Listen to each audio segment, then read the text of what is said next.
Good afternoon, Colorado, and thank you for joining us today. On Tuesday of this week, we got some very exciting news from the FDA Advisory Group, where the Advisory Committee voted unanimously to approve Pfizer vaccines for 5 to 11-year-olds.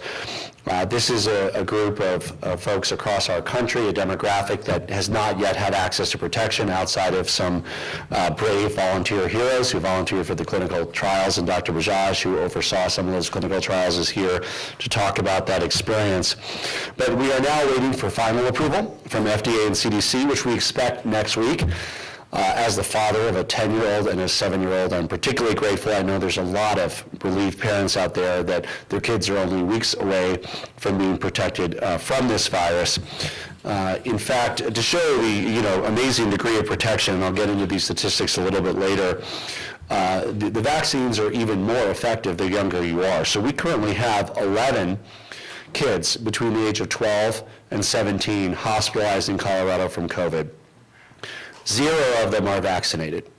The vaccine is very close to 100% effective at preventing hospitalizations of younger people, right? There are still people in their 70s and 80s who are vaccinated, and it significantly decreases your risk of hospitalization, but there are some that still require it.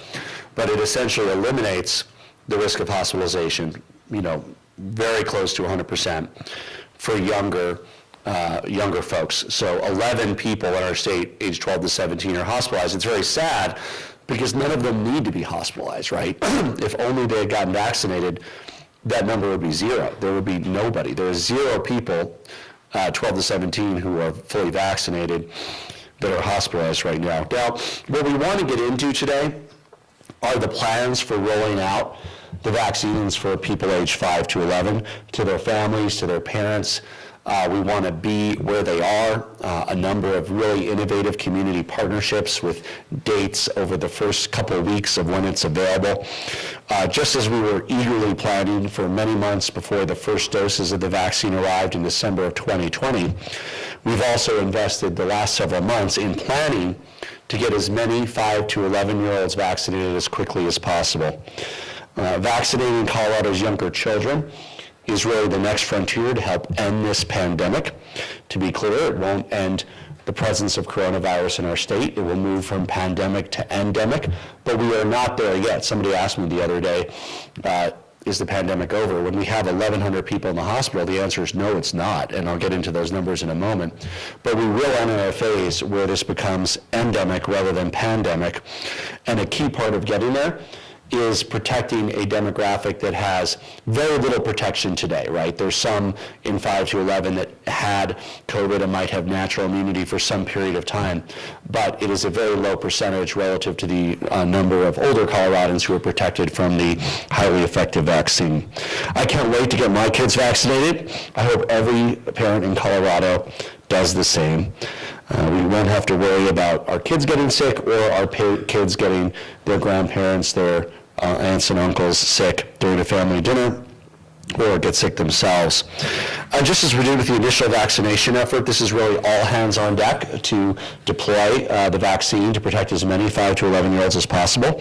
We're partnering with Children's Hospital, Denver and Pueblo Zoos, Basalt Regional Library, Girls Who Run, the Community Hospital in Grand Junction, the Pikes Peak Children's Museum, the Butterfly Pavilion, so many others, right?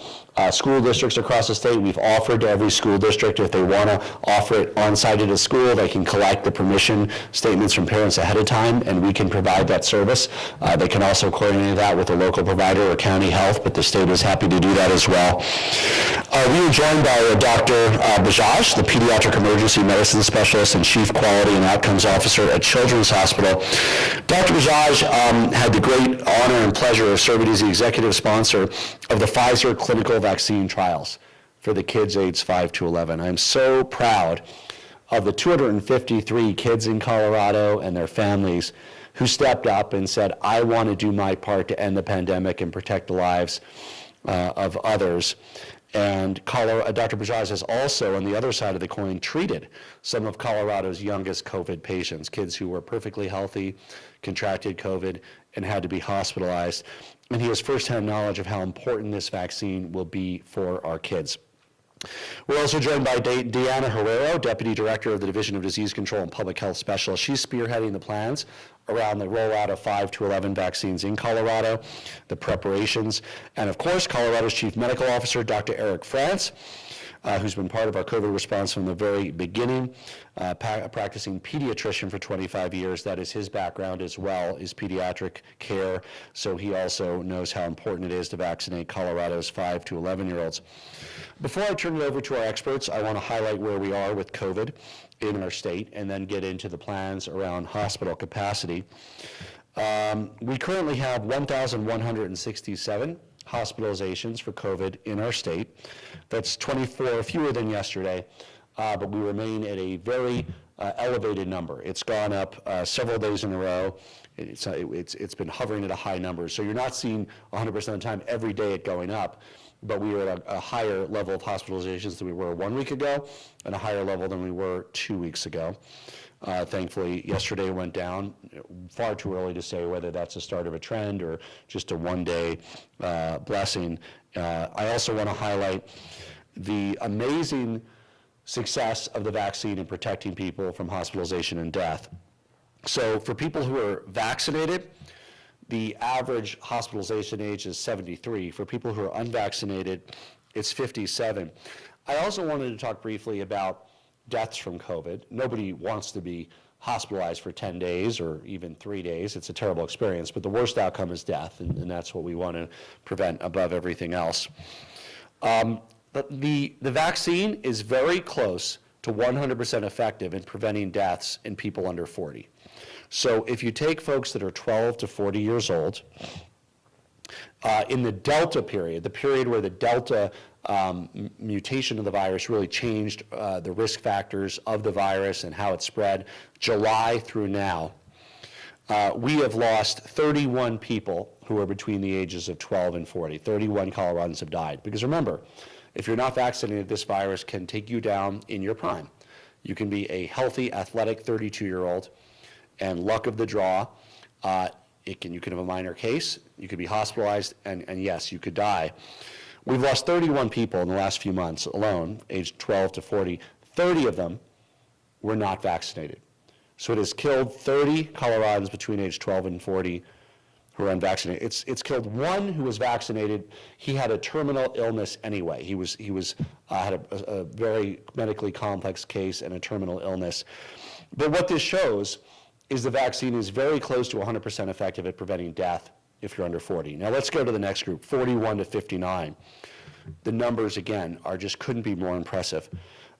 Sadly, we've lost 163 people between the age of 41 and 59 over the last 4 months. Of those, 150 of them were not vaccinated. Only 13 were vaccinated. Now, age 60 to 79, we've lost just over 400 people. 339 were not vaccinated. 80 plus, we've lost over 300 people, and 200 of them were unvaccinated. Now, that is a more impressive figure when you know that the overall vaccination rate of people over 80 is substantially higher than the general population, right? So the fact that you could even find people over 80 that were unvaccinated who died is tragic, first of all. This didn't need to happen. Most of them could have been saved. But it really starkly shows how important the vaccination is, and of course now how important the booster is for people after 6 months, especially for people for whom the virus can be particularly fatal, even if they're vaccinated, 50s, 60s, 70s, 80s. Get the booster. Get it, if you're younger and you work around others. I'm 46, I got it right away. I encourage everybody to get it because the data is just off the chart on how it not only continues your reduced risk of hospitalization and death, but also significantly reduces your risk of transmission to other people. So the reality is we have a high level of cases in Colorado. The virus peaks at different points in different places, not just in our country, but across the world.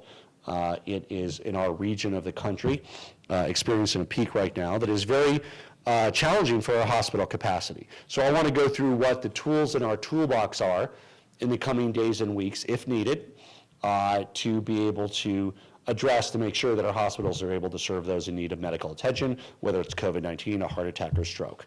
If we can show the slide. These are the immediate tools in the toolbox that, again, we're not implementing them all tomorrow, but I wanted to make sure people know what we can do, and you probably should expect at least some of these to be implemented in the next few days or weeks if we retain this high level of hospitalization. One's already been implemented, I'll get into that. We can and are ready to request a FEMA medical surge team. That helps on the personnel side. We are also, as you know, suffering from a difficulty to attract and retain people. It's been a very grueling time for healthcare workers. That is one area that if we find regional partners that want it. My administration met with FEMA Region 8 regional administrators this week to expedite a potential request for federal medical surge teams to alleviate hospital staff shortages if needed. We're prepared to submit the formal request for federal medical surge assistance if needed, and we're in regular touch with our providers across the state to see if or when that is needed and make sure that can be done in an expedited way. Temporarily stopping cosmetic surgeries and then potentially other elective procedures. There are certain providers that at times are delaying those, but we have no current statewide policy around that. There are still people who are getting everything from knee replacements to facial reconstruction to back surgeries. To be clear, these are things that people need medically at some point. There's a medical reason for them. But they're scheduled ahead of time. If needed, they can be rescheduled a month later. And if that's what it takes to keep our hospital capacity, we're ready to do that in a systematic way. We are also stand ready if needed to reactivate the crisis standards of care under Dr. France's leadership. They were in place for much of the pandemic. They have not been needed the last few months. If they are needed, they will be ready to go back into place as well. We were also looking at a new executive order on patient transfer, also something that existed before, to ensure that no open bed goes to waste just because it's not in your network or system. Again, we're not at the point where that has to occur today or yesterday or even tomorrow, but we might very well be at that point in the next few days or week if the number of hospitalizations goes up. We don't want paperwork or networks or systems that stand in the way of Coloradans getting the care that they need. And finally, one that we are moving ahead with right now, scaling the distribution of the monoclonal antibody treatment. Now, I want to be clear, the monoclonal antibody treatment is very promising in reducing the likelihood of hospitalization when administered shortly after a positive test result, but it is not nearly as effective at preventing hospitalization or death as the vaccine. Okay, so I want to be clear about that. That being said, we want to make this as widely available as possible. And the tie-in to hospital capacity is, here in Colorado and across much of the country, these have historically been administered in hospitals. That isn't necessary to do in a hospital setting. So we want to clear that out of the hospitals. We are launching 5 buses that will be providing mobile monoclonal antibody treatment. We are in conversations with all of our major health systems to move that out of their hospital to their outpatient or urgent care facilities across the state.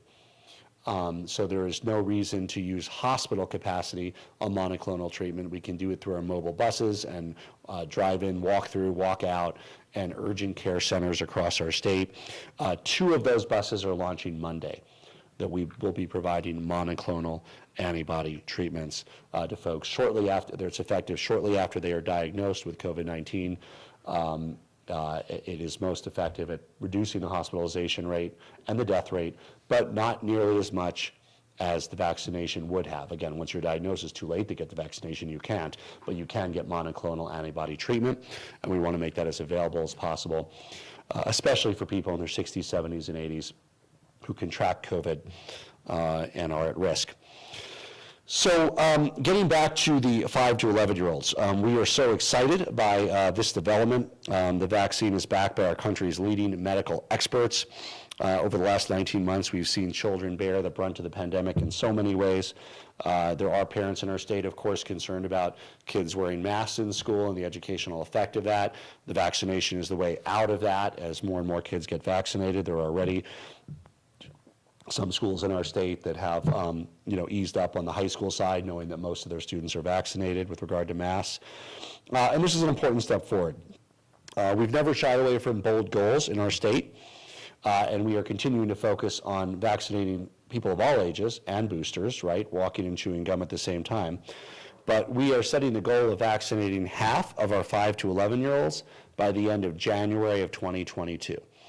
I'd like to turn it over to Colorado's Chief Medical Officer, Dr. Eric France, to talk in detail about what this vaccine means for our state. And remember, he practiced as a pediatrician for a quarter century. Dr. France?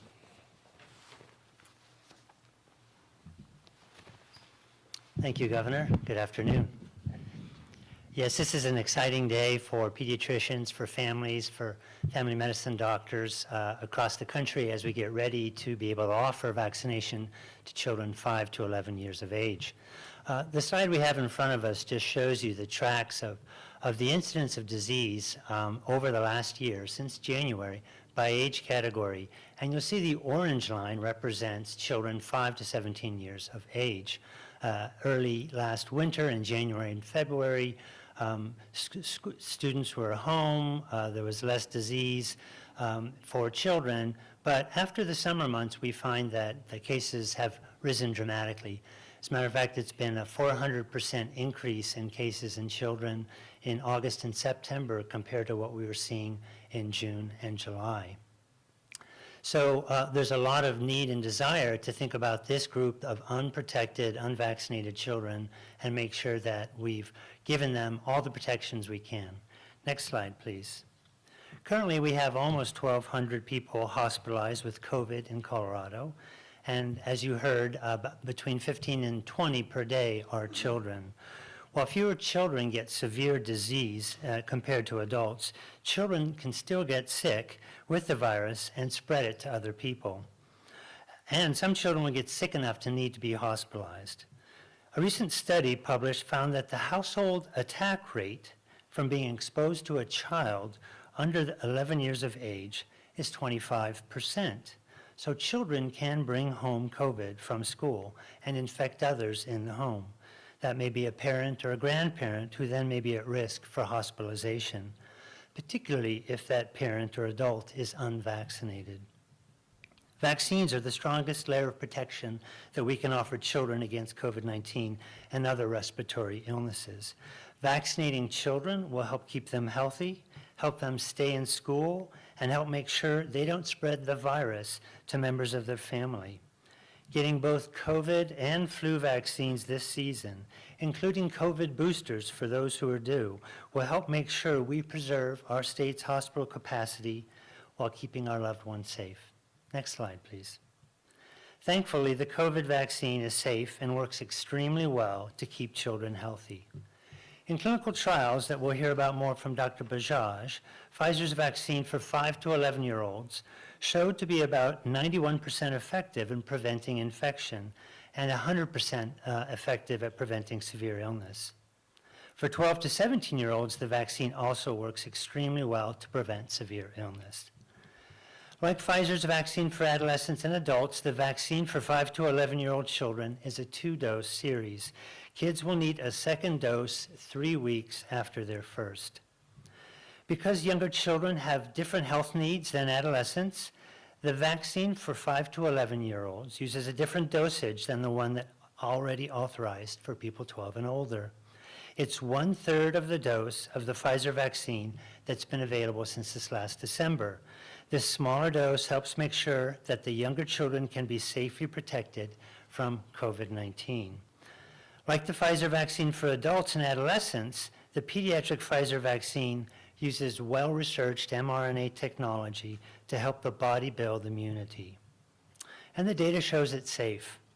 More than 2,000 children aged 5 to 11 have safely received a vaccine in the clinical trial.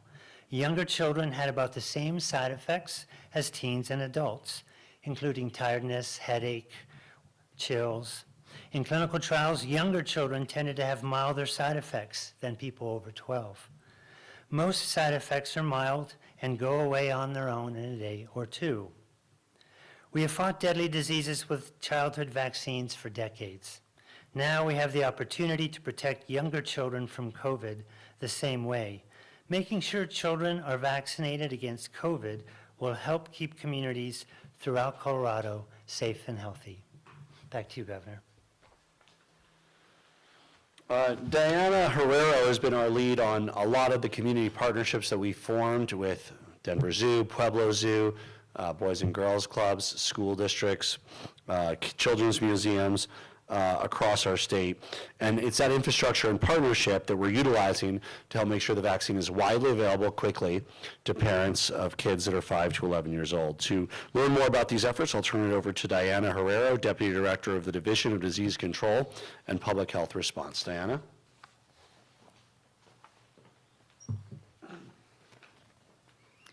Thank you, Governor. Good afternoon, everyone. We are really excited about this next phase of our COVID vaccination campaign. I am personally really excited about this because my daughter is in this next age group that is going to be eligible for vaccination. Our state has had great success vaccinating adolescents 12 to 17, and we intend to build upon that success. We currently sit 13th in the nation for vaccinating the 12 to 17-year-old age group, where we've had more than 60% receive 1 dose and 54% that are fully vaccinated. Next slide. Just last week, we began placing orders for the pediatric Pfizer vaccine. This week, FDA's advisory committee has made a recommendation to amend the EUA for the Pfizer vaccine to allow for vaccination of this new age group. With the FDA approving that recommendation, we anticipate that decision coming tomorrow. When that happens, CDC will begin shipping those doses out to provider offices nationwide and including here in Colorado. And this will really allow us to pre-position vaccine in anticipation of CDC making their recommendation and approving this vaccine for use in this population. We anticipate that decision to come next week, and we anticipate being able to start vaccinating this age group around November 5th. Next slide. Colorado has about 480,000 kiddos in this age group, and we have a goal of reaching 50% with 1 dose by January 31st. We chose this particular time frame because it took us about 3 months to reach 50% of 12 to 17-year-olds with 1 dose. With the vaccine that has been allocated to Colorado, we have received 171,000 doses in our initial first week allocation. And so that's enough to vaccinate about 30% of this age group with a single dose. Next slide. We are working hard to make sure that we've got at least 1 pediatric vaccine clinic in every single county in the state and in a variety of venues. Pediatric doses will be available at around 384 clinic locations statewide and in a variety of settings, including pediatric offices, retail pharmacies, our local public health agencies, community health centers, as well as our mobile vaccination buses. As with other phases of our campaign, we will continue to focus on equity and ensuring every child, no matter their background or where they live in Colorado, has access to this vaccine. Next slide. So as Governor Polis was talking about earlier, we have entered into a number of partnerships with a wide variety of organizations. There's about 30 listed here on this slide. And we're really focusing on partnering with these organizations to hold a number of events throughout the weeks of November and December. And the majority of these events, we're trying to put them in places where families already are, where they're already going, and holding these events at times that are going to be convenient, so on evenings and weekends for families, so we can make it as easy as possible, and in locations where they'll already be, so museums, zoos, libraries, schools, and other locations. Next slide.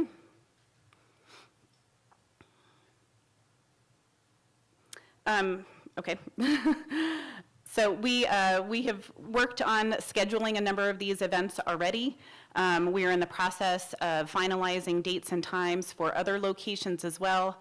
And we will continue to sort out the details and make these details available as soon as possible. While our focus, is going to be on vaccinating this new younger age group, 5 to 11, we will also be offering not only the pediatric doses, but we will also be offering doses for adolescents and adults at these events statewide as well. Thank you. And that includes booster doses, so if the parents are taking their kids in and the parents had it, 7 months ago, 6.5 months ago, they can get boosted right while their kid gets it, or if they had Johnson & Johnson just 2 months ago. Again, you're due for booster 6 months after Moderna and Pfizer, 2 months after Johnson & Johnson. The state and CDC allow mixing as well, so you can get a different one than you originally got. Thank you, Diana. This is a really immense statewide mobilization to get our kids protected. And one of those great partners is Children's Hospital in Colorado. Children's has been a leader in COVID response since it began in March of last year. They're once again rising to the occasion to make sure the vaccine is getting to Colorado's youngest kids. I'm happy to turn it over to someone who's seen firsthand the impact the virus can have on Colorado's children, as well as got to oversee the clinical trials of the highly effective vaccine in 253 Colorado kids and families. Dr. Bajaj is the Pediatric Emergency Medicine Specialist and Chief Quality and Outcomes Officer at Children's Hospital Colorado, and I'm glad to turn it over to Dr. Bajaj.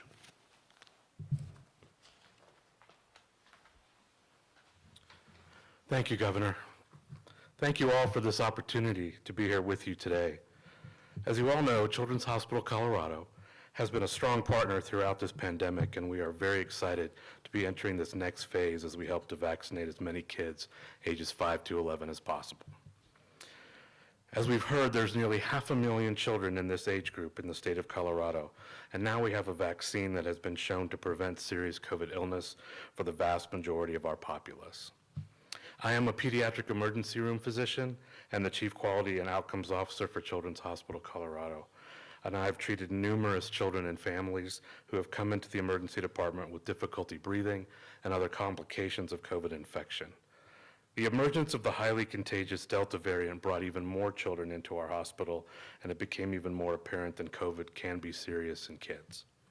Across the Children's Hospital Colorado system, we have hospitalized and cared for more than 2,000 children with COVID since the start of the pandemic.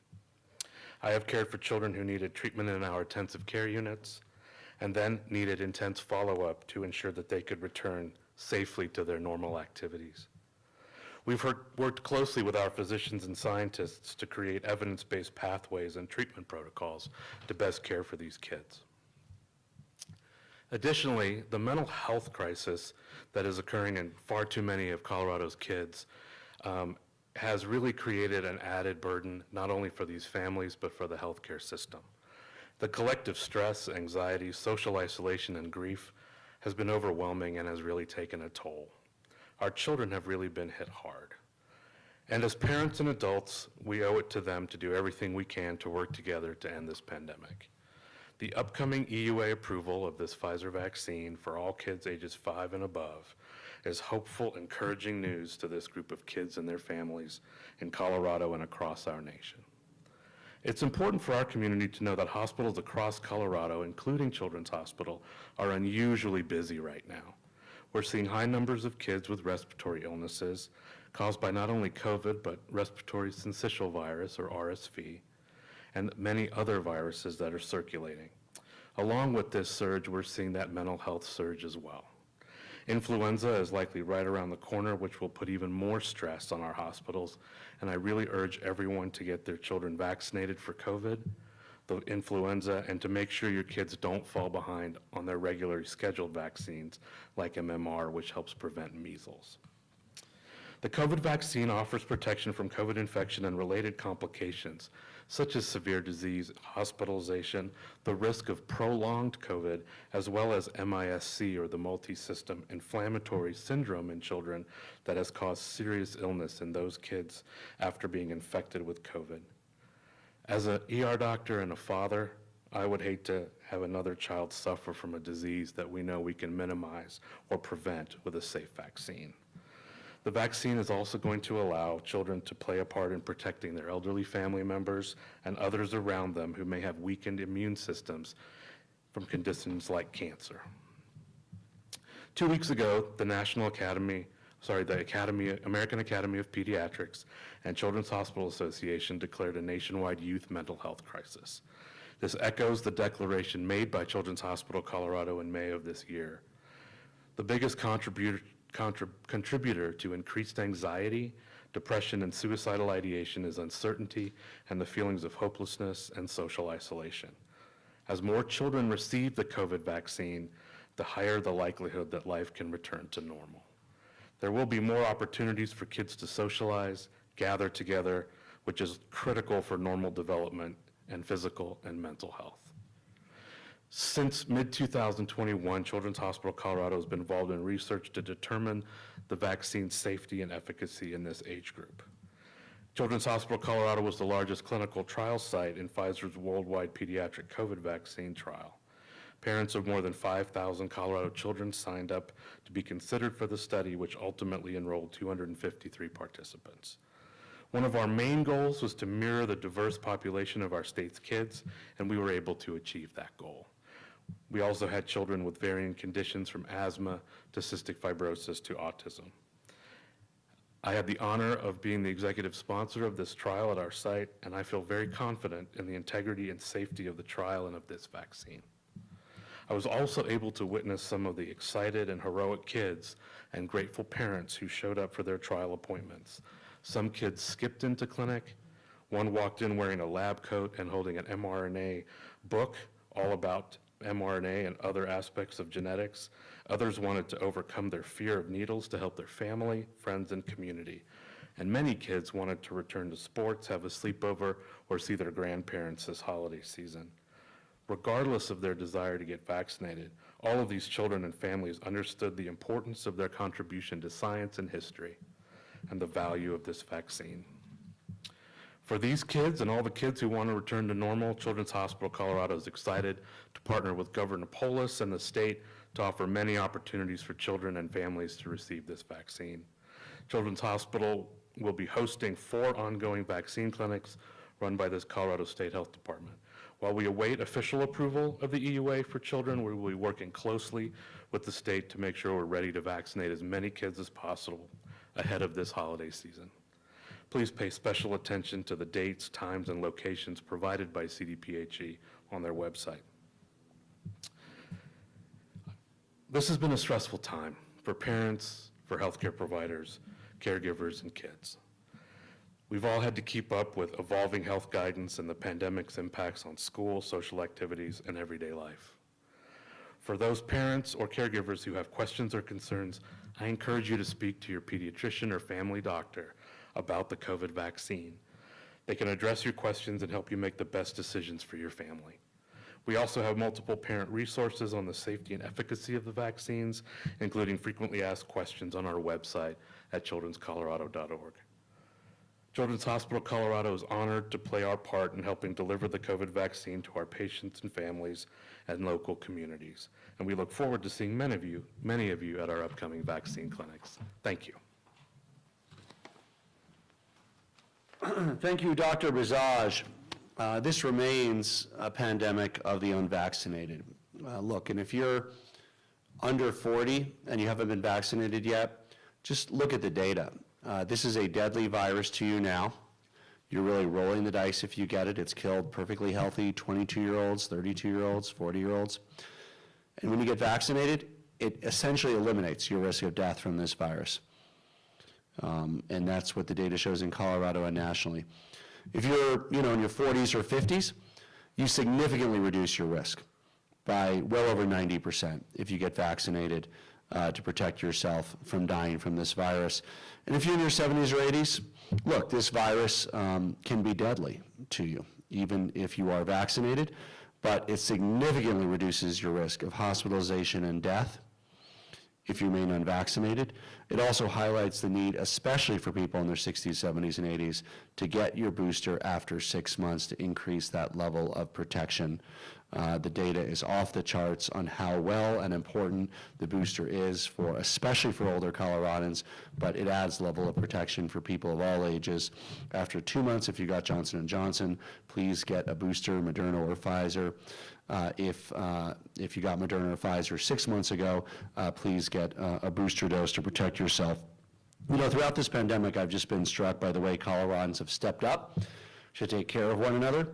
The 253 families and kids that Dr. Brazaj cited is one example, but also delivering meals, shoveling snow for a quarantined neighbor, donating money, clothes, food to those in need. Now, we need to take care of one another by getting vaccinated and getting boosted when it's your turn. We're all in this together, Colorado. Happy to take some questions. Governor, 2 questions. The orders that you laid out around hospital capacity, can you explain a little bit more, like what level would trigger those different actions being taken? And then I wanted to ask, those orders are all reactive to hospital capacity. Are you looking at any proactive orders? You've always said that hospital capacity is really your true north. Clearly, it's being threatened. So are we approaching that point where you might institute a mask order or a vaccine mandate for people going into restaurants or stores? I think a lot of people are just wondering, what point would that happen? So what we're looking at this point are the 5 items that are on the list to improve the situation with our hospital capacity. We're already moving forward with number 5. That has a minor impact, but no downside, but moving monoclonal antibiotic treatment out of hospitals to mobile clinics, to urgent care centers. I would expect that unless cases drop off in the next few days, and it's not something I necessarily expect, I would love to be pleasantly surprised, but unless cases drop off, you will see 2 or 3 of these items go in the next week or so. I don't think they'll all be in place within a week or 2 unless things get worse and deteriorate significantly further. But what we wanted to share with you are the 4 items, the one we're already doing, and the 4 others that are in our playbook immediately if hospital capacity is threatened. We still have space in hospitals. It's tight. There's extra shifts. People are working tough, but we are not at the point yet where we have to, as a state, for instance, ban elective surgery. But we remain ready to do that because there are still patients in Colorado today taking up hospital beds that had that knee surgery, that had that back surgery, and we want them to be able to, and that's great. And right now that's being done on a system-by-system basis. But if we need to preserve the abilities of hospitals to serve everybody in urgent need, we won't hesitate to take that action as we did before to delay those elective surgeries. Contreras con Univisión. Sabemos que ya hay un plan para vacunar a los menores de 5 a 11 años de edad, pero ¿qué pasa con esas familias que aún están dudosas, no quieren vacunar a sus hijos, tienen miedo? ¿Qué mensaje le enviaría usted a esas familias y qué va a pasar con ellas? Yo soy un padre de niños de edades 7 y 10 y ellos van a ser vacunar muy pronto. El día que es legal, quiero proteger a mis hijos naturalmente. Ahora mismo hay 11 niños entre 12 y 17 en el hospital con COVID. Ahora. Y simplemente no es necesario. Ningunos son vacunados de los niños entre 12 y 17 en el hospital. Es casi 100% efectivo en prevenir hospitalizaciones. Para el lanzamiento inicial, el gobierno federal ha designado 100,070 dosis de la vacuna pediátrica en Colorado. Y estamos incluida una clínica de vacunación en el zoológico de Denver, en los museos, en las escuelas con permiso de los padres. También alentamos a los proveedores a participar en nuestro programa de vacunación de atención primaria. Es muy importante recibir el vacuno efectivo para terminar la pandemia y proteger las vidas.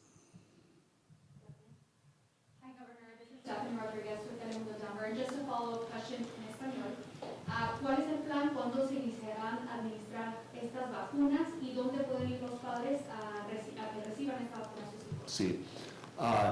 Padres de niños entre 5 y 11 pueden recibir la vacuna después de el 5 de noviembre, es la fecha tentativa, pero tal vez el 4, tal vez el 6, pero el 5 de noviembre puede recibirlo en su doctor local, también en algunos clínicos y hospitales. También tenemos algunos autobuses móviles y queremos ofrecerlo en el sitio de las escuelas también con permiso de los padres.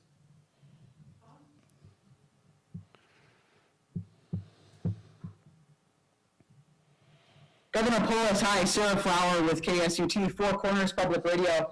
A couple of things. Colorado is not alone in our neighboring states that are in the top 10 of highest COVID cases right now, including our neighbors down here in southwest Colorado, of New Mexico and Utah. I want you to talk a little bit about that regional approach, and I'm looking at number 4 in particular of one of the action plans for patient transfer, which we really rely on one another down here in southwest Colorado. Yeah, if we move forward with that, we would have a discussion with the New Mexico governor and their health team with regard to interstate transfers. Our own authority only extends to our borders. That's one of the tools in the tool shed that we were looking at. And what we've seen really across the history of the pandemic in our country and the world, and what we're seeing now is regional peaks and valleys. And you know, scientists don't know why, and I'm sure grad students for decades will be writing their thesis work, and maybe eventually they'll figure it out. But yes, right now, New Mexico, Colorado, Wyoming, up through the Midwest, Minnesota, are experiencing a peak. These same states, including Colorado, had a lower incidence over much of summer, which was wonderful. Our kids were able to enjoy summer activities and sports and not have to worry as much. But what happened in other states with the peak is happening here. Because of our higher vaccination rate, the peak does not seem to be, nor do we expect it to be, as high as it was in states with lower vaccination rates with regards to hospitalizations. But nevertheless, the situation is dangerous and dire for those who are unvaccinated. So please, get protected and get vaccinated. And as we move forward with our hospital capacity strategy, in response to your specific question, we will coordinate with our neighboring states.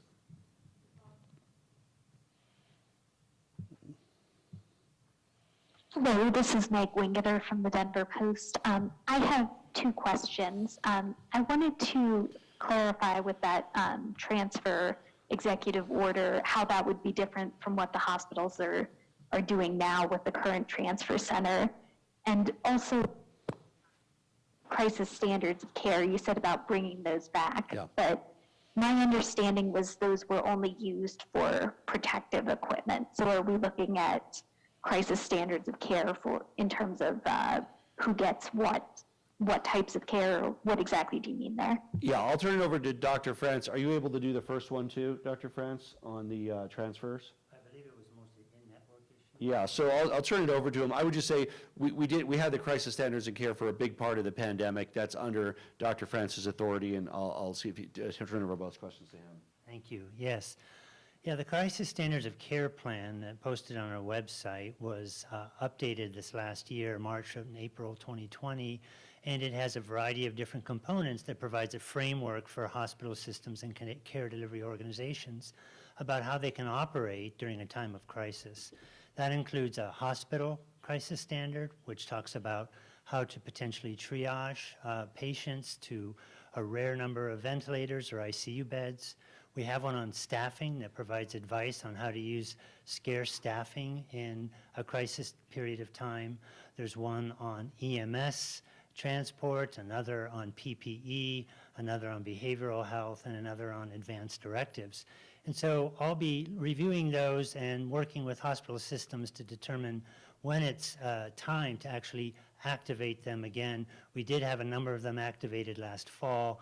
They were inactivated once things calmed down in the spring.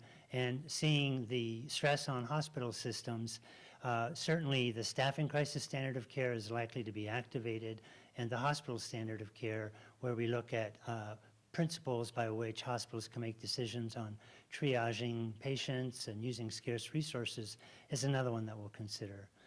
Regarding the question about the transfer issues, I think there are some regulations in place that constrain or limit how transports can be done.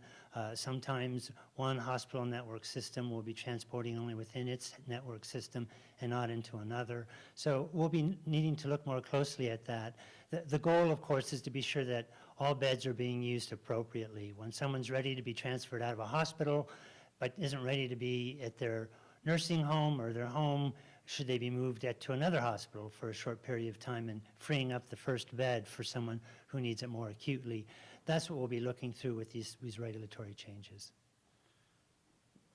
And I want to make sure you understood where we're at with those. We're not announcing today that these are all being implemented.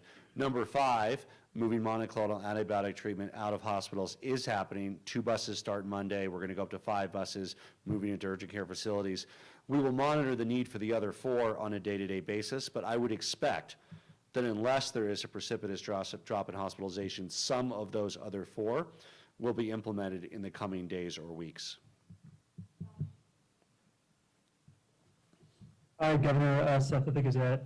Can you describe partnerships with school districts for 5 to 11-year-old vax rollout and what kind of buy-in you've gotten from them across the state? Thanks. Yeah. So we have offered to every school district that we, the state, can support site-based, school-based clinics where the schools can simply collect permission slips from parents, and then we will make that available at that site. School-based clinics can also be supported by local providers and hospitals in the area or the county health department. But the state has made that offer to every school district, and we look forward to filling in additional holes where local resources can't provide those on-site clinics to provide this in as many schools as possible across the state. So if I can ask just a quick follow-up, what sort of uptake have you had from districts? I mean, has it been mixed? Have the majority said they're going to? So we're not announcing any of those sites today, and the initial push is on larger scale sites. So that's why we're doing, Pueblo Zoo, Denver Zoo, Boys and Girls Club, Children's Museum. So the initial push in the first week or 2 are to try to do sites where we can do hundreds or thousands of kids in an easily available way, also offering boosters or vaccinations to the parents. The next phase will include more deployment to the school level. Those are available early on, but we're focusing on getting as many kids vaccinated as possible. So we're going with the larger numbers first, but we want to emphasize that, and we hope that school districts take full advantage of the state's support in having site-based vaccination clinics. Thanks. This is Erica Meltzer from Chalkbeat. Governor, I was wondering if you could expand a little on what you said about the vaccine being a way out of masking for schools. And then I had a question, perhaps for Dr. Bijaj, about what we've learned from vaccinating 12 to 17-year-olds and perhaps dealing with some of those parent questions to maybe see faster uptake with the younger kids. Well, the vaccine is very close to 100% effective at preventing adverse health outcomes and deaths from COVID-19 in pediatric patients.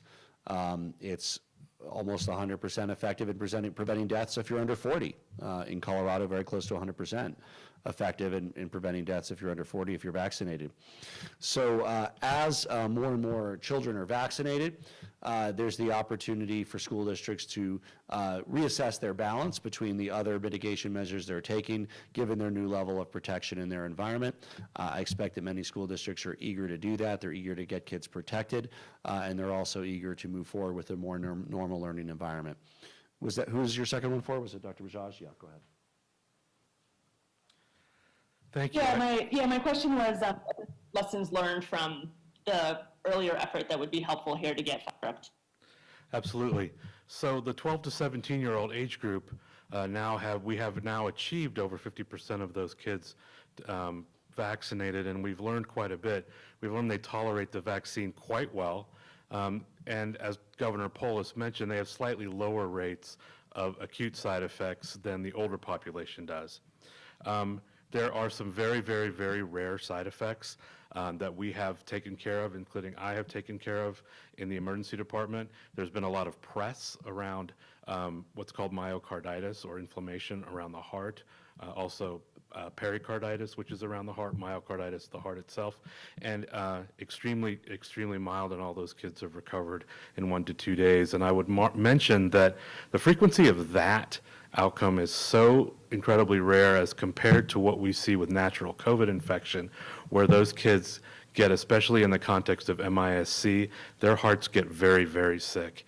And I have put a couple of children in the intensive care unit to support their heart function while they are being treated aggressively to help them get better. So we have learned that it's very safe, it's very well tolerated, and that those kids are also avoiding hospitalization just like the older population has as well. And let me say this another way. For parents who might be hesitating, the risk of your kid developing myocarditis or heart problems is exponentially greater if they contract COVID than if they get the vaccine. And I also want to be clear, COVID will be endemic. Nearly everybody will encounter it, if not this year, next year, or in 5 years. You're going to get it. You want to be vaccinated when you get it. You will live through it.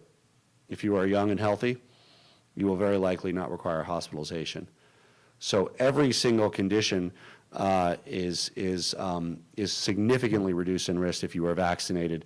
And this is, again, going to be an endemic illness. It's not like I'm going to hold my breath and it'll be over in 3 months. It won't be. It's here. It will be a viral threat for the foreseeable future and generations to come. You want to be vaccinated.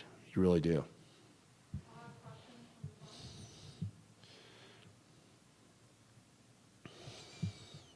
Hi, Governor. Katie Pelton with KKTV 11 News in Colorado Springs. Thank you so much for the update today and every day. A lot of parents have been asking us and wondering if the COVID vaccine will now be mandated in schools. Will there be a mandate coming down? If so, when do you see it happening? Also, another question for you. I know you've been talking about these large vaccination sites that we're going to be seeing. Will these young kiddos also be able to get their vaccine at the pediatrician's office? Thank you. I'll answer the first one first, the second one first. Yes, we have, and actually I'll go to Diana to talk about the pediatric outreach program in a minute, so she'll answer that one. We have enrolled many pediatricians in the state. Check with your pediatrician. If for some reason your pediatrician isn't enrolled, it also will be available after a small delay after the state makes it available. It'll be available at local pharmacies and other sites in addition to large-scale clinics, so I'll have Diana address that one. There are hundreds of thousands of parents in Colorado that are eager and excited for their kids to finally be protected. I'm among them. I have a 10-year-old and a 7-year-old. Many members of our health response team have kids in that age group, and the closer you are to seeing the devastating impact of COVID on people, as we are every day, and handling this as doctors in pediatric wards are, the more excited you are to essentially eliminate the risk for your kids. So we're going to do our best to keep up with demand to make sure that it's available for parents who want it. We're getting about a third doses for about a third of all the kids in the state in that very first week. But that doesn't mean we're going to do our best, but it's not going to be available every site. Everybody wants it at any given time. We hope to make it available to you as quickly as possible. It's one of the reasons we're focused on these partnerships and larger scale sites. And it is available in many pediatricians across the state. And we're looking forward to also making that available along with boosters and vaccines for parents on our mobile vaccination stations. And I'll turn it over to Diana Herrera to talk about the partnerships with pediatricians. Thanks, Governor, and thank you for the question. We've been working with pediatric offices across the state to get them enrolled in the COVID vaccination program. And so this isn't just pediatric offices, this is also family physician offices as well.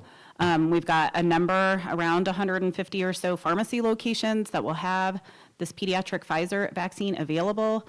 Our local public health agencies, our community health centers will also have these doses, some of our school-based health centers. Right now, we've got around 384 locations outside of the big events that we're planning that will have these doses available. We will be making that information available on our website so folks can see exactly what locations will have doses and where they can go. Give the website out. COVID19.colorado.gov and then click on vaccines. COVID19.colorado.gov. Thanks, Thank you all so much. Stay safe, get vaccinated, get protected. Let's end this pandemic together. Thank you and have a good afternoon.